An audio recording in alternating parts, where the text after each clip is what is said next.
Om Namo Bhagavate Vasudevaya. Om Namo Bhagavate Vasudevaya. Om Namo Bhagavate Vasudevaya.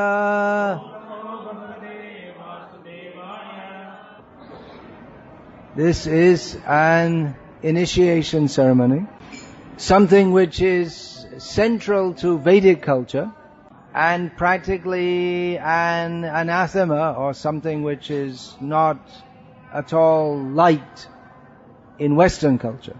In Western culture is based on kartaham, I am the doer, regarding which Lord Krishna states in Bhagavad Gita, Prakrite kriyamanani gunai karmani sarvashaha ahankara vimurhatma kartahamiti manyate. One who thinks I am the doer, I am independent, when actually he's under the control of the three gunas, the three modes of nature, is simply acting out of false ego and is a big fool. Vimudhatma means that the consciousness, his foolishness, is practically one with his consciousness. Regarding the surrender to the Guru, there is a nice verse in Srimad Bhagavatam regarding Krishna. Krishna, I hope you all know, is the Supreme Personality of Godhead. If you don't accept this, then don't take initiation. Because the essence of initiation is actually not chanting 16 rounds, but accepting Vishnu or Krishna as all in all. So Krishna is supreme means, as he states in Bhagavad Gita, Mataf parataram nanyat kinchid asti dhananjay. Nothing or anything is equal to or greater than Krishna. He's above everyone. Which means that by his very nature, he's independent. So Krishna is the best everything. So he's also the Hare Krishna. He's also the best disciple. Now if he's above everyone and he's independent, then how can he be a disciple at all? If he's above everyone and he's independent, then how is he a disciple? Because a disciple means to accept a subordinate position, and which means to accept a position of dependency. Krishna was living at the Gurukul of Sandipani Muni. You can still visit that site in Ujjain. So how to live as a brahmachari is described in Srimad Bhagavatam. Brahmachari Gurukule vasandanto gururhitam acharandasavo nichan guru sudrida sohridam.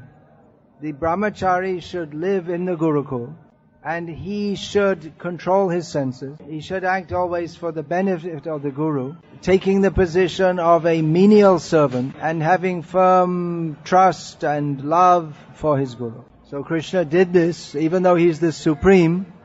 He says in Gita, a famous verse, Yada yada hi dharmasya glane bhavati bharata abhutanam adharmasya tadatmanam srijamyaham. It's not going to work. So, Krishna comes to establish dharma both by speaking Bhagavad Gita and by personally acting in an ideal way. So although there's no need for Krishna to take the position of a disciple, he does so to demonstrate the ideal of doing so.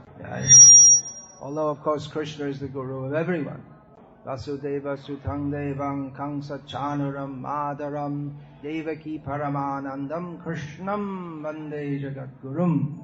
He's the Guru, he's Guru of the whole universe.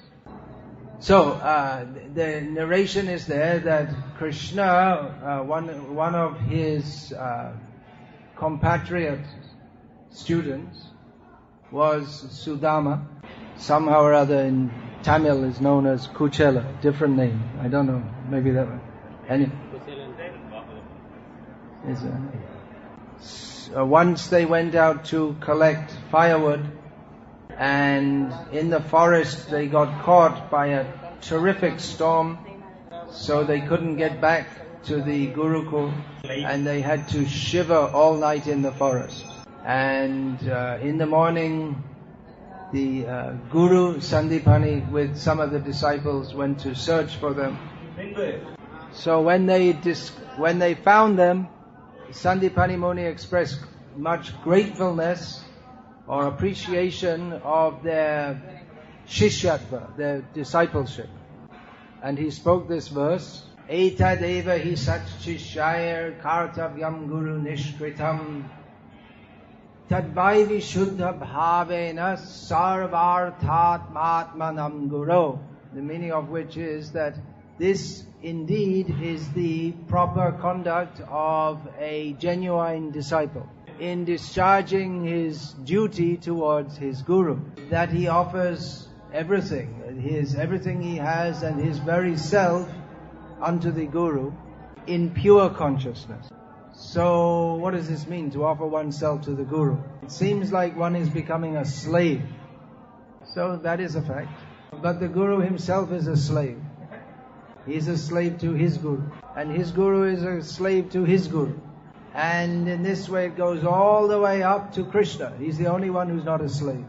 Ekale Ishvara Krishna Ar Shaba Bhritta. Krishna is the only one controller, everyone else is his servant. But this is not the slavery of force, but the slavery of love. So Krishna also shows how by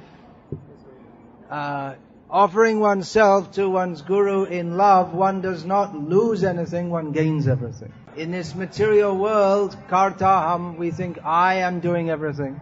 We think ourselves to be owners of whatever little things appear to be in our possession. But by admitting our dependence upon Krishna, we become free from the illusion of thinking that I am this body and everything in relation to this body is mine. Aham mama bhava. So by offering, we offer everything to Krishna via the Guru. And of course the training is there.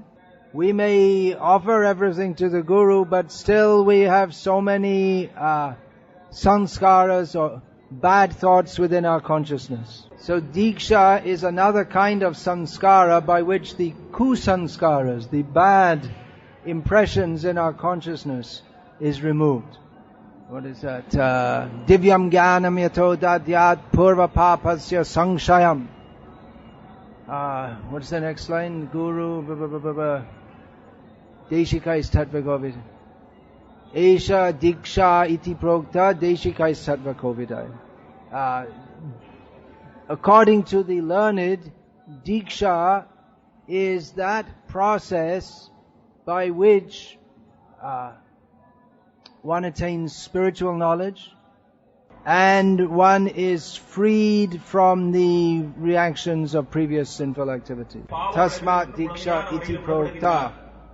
Therefore it is called Tasmat Diksha iti prokta. Therefore it is called Diksha. Di means Divya Jnanam and Ksha means the destruction of sin. Sangshayam means complete destruction. So at the time of initiation, the disciple has to offer everything he has and his very self to the Guru. So whatever you have, your apartment, your bank balance, whatever you have to offer it. Yes, you have to offer it. That attitude should be there. But the Guru won't, he'll say, alright, you take it back and you utilize it in Krishna's service. But one should no longer think that all these things are mine. One should think that actually it's all Guru's property, Krishna's property, but I am just given some service to do by looking after these. So we have to offer ourselves and everything we have in the service of the Guru. Now we see that Krishna, as a typical brahmachari, he lived in the Gurukul, he studied, and when his study was finished, he went to get married and all these things. So how can you offer yourself and everything to the Guru if you live away from the Guru? We don't know that Krishna, after his leaving the Gurukul, Samavartana, that he went back again ever. We don't hear that he ever went back. So we may wonder, what is the relationship with the Guru if you don't see the Guru?